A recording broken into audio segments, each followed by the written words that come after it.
Hi guys, tara, samahan nyo kami. At tinamad nga ako magluto guys ng lunch, kaya lumabas na lang kami at sa labas na lang kami mag-lunch. Ay, social, no? Charot. At dito nga namin napiling kumain guys. So, yung mga pagkain nila, ano ito parang hot spot or samgyupsal, parang ganun. So, luto-luto siya. So, alam nyo na to. Tapos, yung mga karne nila ay matataba. Halos matataba yung karne nila. So, hindi masarap kumain dito. Sa totoo lang ha, pasensya na sa may-ari. Alam mo yung baboy, parang halos taba lang yung meron. Tapos, kung may laman man parang ang liit-liit lang. Tapos, napakanipis ng hiwa.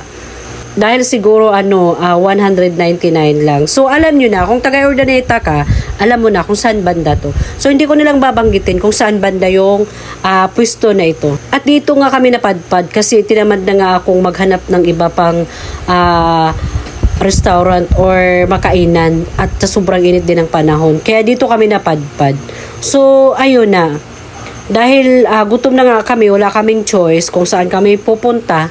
Kaya ito na pilitan lang kami na dito kami kakain. Yung nakita nyo yung mga karne.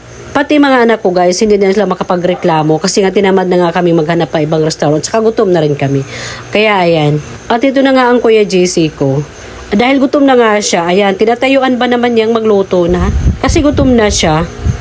Ayan, gusto na nga yata niyang maluto agad yung niluluto niya kasi hindi na siya makapag-antay. Dahil sa bandang inuupuan namin guys, malakas yung electric fan. Kasi kapag wala electric fan, mainit din. Kaya ang apoy hindi ganong ma-center doon sa kawali kung saan kami nagluluto ng ulam. Kaya yan yun, nakita niyo yung bunso ko. Naghihintay siya ng ulam.